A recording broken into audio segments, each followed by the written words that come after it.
মাঝে মাঝে আল্লাহ আমাদেরকে দুঃখ কষ্ট দিয়ে পরীক্ষা করতে চান, এগুলো আমাদের জন্য খারাপ নয়। এই দুঃখ কষ্ট বিপদ আমাদের কোমরকে সোজা করে, আমাদের পায়ের মাটিকে শক্ত করে। চিল্লায় বলেন ঠিক কিনা? প্রতিকূল পরিবেশে কিভাবে বাঁচতে হয় এই দুঃখ কষ্ট আমাদেরকে শিখায়। এজন্য মুমিন বান্দার বৈশিষ্ট্য হচ্ছে দুঃখ কষ্ট বেদনা জ্বালা এগুলোতে সে আপসেট হয় না, সে হাল ছেড়ে দেয় না, সে ভরসা রাখে একজনের উপর। চিল্লায় বলতে হবে তিনি কে? কারণ মুমিন জানে রাত্রি যত গভীর হয় অন্ধকার তমানিসা ভেদ করে সুবহে সাদিক হয়। মুমিন জানে গর্ভবতী নারীর পেটের ব্যথা যেই দিন বাড়তে থাকে ওই দিনই নতুন মেহমান আগমনের সময় ঘনাতে থাকে। মুমিন জানে তার জীবনে দুঃখ কষ্ট বিপদ যত বাড়তে থাকে সুখের দিন কাছে আসতে থাকে। এজন্য মুমিনের হারাবার কিছু নেই। ইন্না মাআল উসরি ইউসরা, ইন্না মাআল উসরি ইউসরা। নবী হে, কষ্টের পরেই আছে আনন্দ, দুঃখের পরেই আছে সুখ। আপনি সমস্যায় পড়েছেন, ওই সমস্যার সমাধানও আছে না নাই?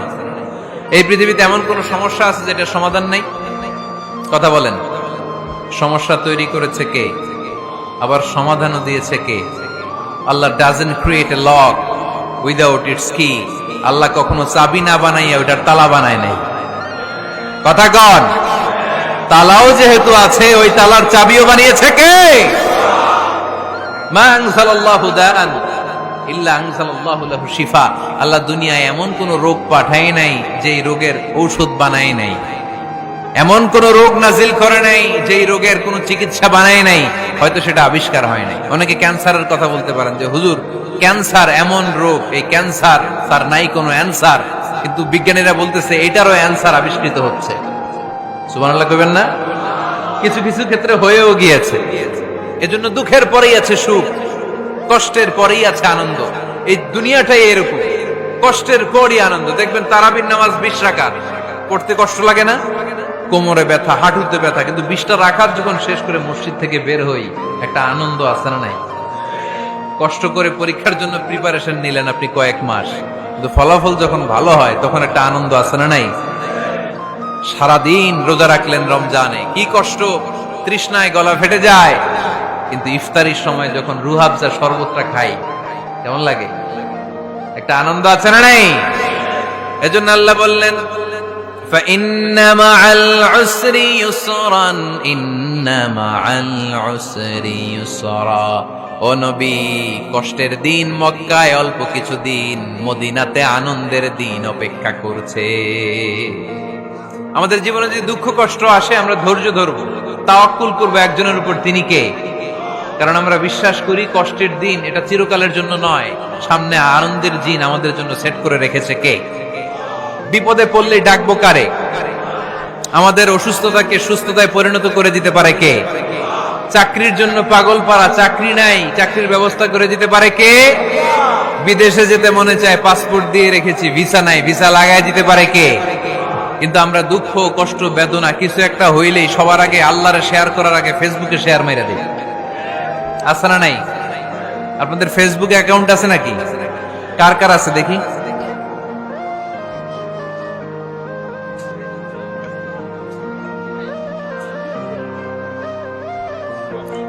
আছে আছে। এটার জন্য আমরা ভালো কাজে লাগাই, ঠিক কিনা?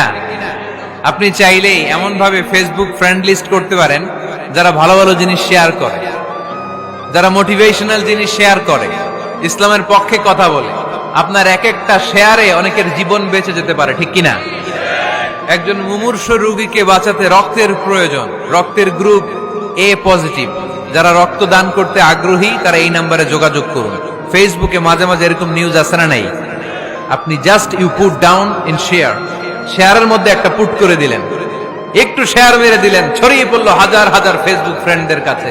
তাদের অনেকে ব্লাড দিতে আগ্রহী, সে তাড়াতাড়ি যে সেখানে ব্লাড ডোনেট করে আসলো। আপনার একটা শেয়ারের কারণে বেঁচে গেল অনেকগুলো প্রাণ। চিল্লা এখন ঠিক কিনা? রক্তদানের মতো শ্রেষ্ঠ ইবাদত হতে পারে?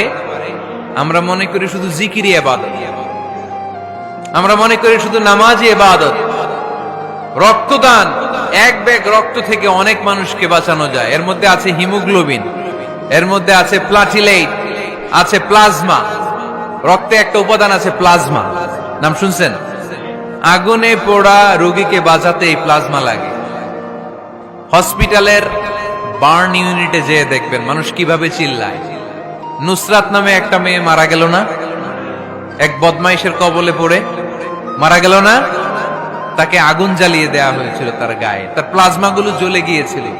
আগুনে পোড়া রোগীর যে কি কষ্ট, একটু দেখার জন্য হসপিটালের বার্ন ইউনিটে যাবেন, দেখবেন যে কি কষ্টে আছে তারা। এই প্লাজমা গুলোকে অনেক সেন্টিগ্রেড তাপমাত্রা নামিয়ে ঠান্ডা করে দেহে পুশ করা হয়। আপনার এক ব্যাগ রক্ত থেকে প্লাজমা আলাদা করা হবে, প্লেটলেটস আলাদা করা হবে, হিমোগ্লোবিন আলাদা করা হবে, শ্বেতকণিকা, লোহিত কণিকা আলাদা করে অনেকগুলো মানুষ বেঁচে যাবে।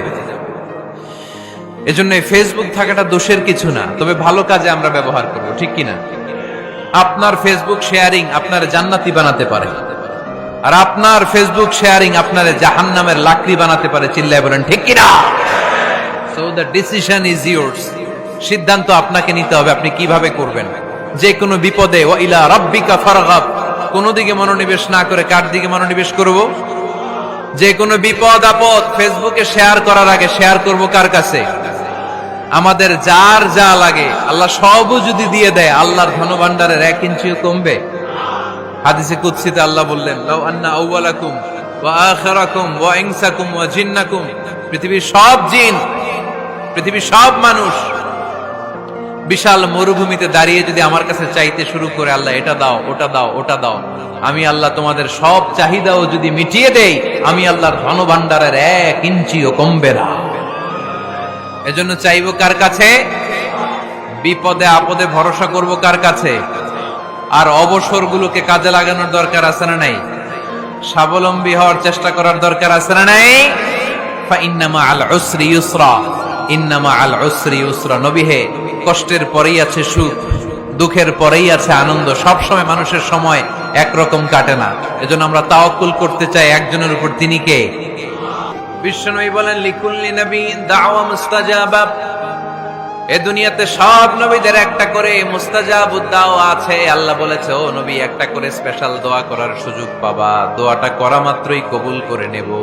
বিশ্বনবী বললেন, এই পৃথিবীর বুকে যত নবী রাসূল দুনিয়ায় এসেছে, সব নবীরা তাদের স্পেশাল দোয়া দুনিয়ায় করে ফেলেছে, ইল্লা আনা, কিন্তু আমি করি নাই। বিশ্বনবী বললেন, ওয়া ইন্নী আখতাবিউ দাওয়াতি শাফাআতান লিউম্মতি ইয়াউমাল কিয়ামাহ। আমি আমার স্পেশাল দোয়াটা করি নাই, আমার স্পেশাল দোয়াটা আমি আমার গুনাহগার উম্মতকে বাঁচানোর জন্য কিয়ামত পর্যন্ত রেখে দিয়েছি। আমরা যেদিন বিপদে পড়ে যাব, যেদিন আমার আব্বা আমারে চিনবে না, আমি আমার আব্বারে চিনব না, নেতা তার কর্মীরে চিনবে না, কর্মী নেতারে চিনবে না, ঠিক কিনা? পীর সাহেব মুরিদরে চিনবে না, মুরিদ পীর সাহেবরে চিনবে না, স্বামী তার স্ত্রীরে চিনবে না, স্ত্রী তার স্বামীরে চিনবে না। নবী থেকে শুরু করে, ওলি থেকে শুরু করে, শহীদ থেকে শুরু করে সবার মুখে একটাই জিকির, ইয়া নাফসি ইয়া নাফসি ইয়া নাফসি। আকাশের সূর্যটা যেদিন মাথার কাছে চলে আসবে, জমিনটা তামার জমিন হয়ে যাবে, সূর্যের তাপে মাথার মগজগুলো ভাতের মাড়ের মতো গলে গলে নাকের ছিদ্র কানের ছিদ্র দিয়ে টপ টপ করে বেয়ে বেয়ে নিচে পড়বে। ওই কঠিন দিনে কেউ কাউরে চিনবে না। বিষ্ণু বললেন, ওই দোয়াটা আমি দুনিয়ায় করি নাই, আমি বদরের যুদ্ধে মার খেয়েছি, উহুদের যুদ্ধে দাঁত ভেঙেছি, আমি না খেয়ে পেটে পাথর বেঁধেছি। আমি যদি ওই দিন দোয়া করতাম, আল্লাহ দোয়া কবুল করে নিত, জান্নাতি খাবার দিয়ে দিত, আমার মায়ের খাওয়া লাগতো না, তায়েফে আমার রক্ত ঝরতো না, দোয়া করলেই কবুল। কিন্তু ওই দোয়াটা আমি দুনিয়ায় করি নাই, ওই দোয়াটা আমার জন্য, আপনার জন্য, আমাদের জন্য বিশ্বনবী জমা রেখে দিয়েছে। এজন্য বিশ্বনবীর চিন্তা আর আমাদের চিন্তা এক চিন্তা না, বিশ্বনবীর পুরা উম্মতের চিন্তা। কিয়ামত পর্যন্ত যত মানুষ আসবে সবাই আমার উম্মত, না জানি তাদের নসিবে কি হয়ে যায়। এই চিন্তার বোঝা বিশ্বনবীকে কাবু করে ফেলেছিল। আল্লাহ বললেন, নবী, নো টেনশন, কোনো টেনশন নাই, আপনার এই চিন্তার বোঝাকে আপনার পিঠ থেকে আমি আল্লাহ নিজ দায়িত্বে সরিয়ে নিলাম। এজন্য আল্লাহ বললেন, আলাম নাশরাহ লাকা সাদরাকা ওয়া ওয়াদা'না আনকা বিজরাক আল্লাযী আনকাযা যাহরাক। যেই চিন্তার বোঝা আপনাকে কষ্ট দেয়, যেই চিন্তার বোঝা আপনারে পেরেশান করে তোলে, আপনার পিঠ থেকে ওই চিন্তার বোঝা নবী আমি সরিয়ে নিলাম। কি দিয়ে সরিয়ে নিল? কোরআনের আলো দিয়ে। আওয়াজ করে বলতে হবে, কি দিয়ে? বিশ্বনবী মক্কায় দেখতেন মূর্তির পূজা হয়, আল্লাহর ঘরের ভিতরে 360টা মূর্তির পূজা। বিশ্বনবী দেখতে পেলেন দুর্বলের উপরে সবলের অত্যাচার। বিশ্বনবী দেখতে পেলেন নারীদেরকে অত্যাচার করা হয়। কন্যা সন্তান হলে বাবা তার মেয়েটাকে নিয়ে জঙ্গলের ভেতরে ঢুকে কিংবা মরুভূমির ভেতরে যে জীবিত দাফন করে দেয়। ওয়াইদাল মাউউদাতু সুইলাত ওয়াদুল বানাত। বিশ্বনবী এগুলো দেখতেন চারপাশে। দেখে এই পথহারা জাতিকে কিভাবে উদ্ধার করবেন, কি দিয়ে উদ্ধার করা যায়, এই টেনশনে বিশ্বনবীর পিঠ বাঁকা হয়ে গিয়েছিল। উপমা বাঁকা হয়ে গিয়েছিল। বিশ্বনবী সব সময় পেরেশান থাকতেন। আল্লাহ বললেন, নবী টেনশনের দরকার নাই, হেরা গুহায় এমন একটা নূরের আলো দিয়ে আমি আপনারে আলোকিত করব, যার মাধ্যমে সব পেরেশানি দূর হয়ে যাবে। আলম নাশরাহ লাকা সাদরাকা ওয়া ওয়াদা'না আনকা বিজরাক আল্লাযী আনকাদা যাহরাক। আপনাকে পেরেশান বানিয়ে দেয় এরকম সব চিন্তার বোঝা আমি আল্লাহ সরিয়ে নিলাম। সুবহানাল্লাহ। আল্লাহ আমাদের সবাইকে কথাগুলো বুঝার ও আমল করার তৌফিক দান করুক। আমরা পড়ি আমিন।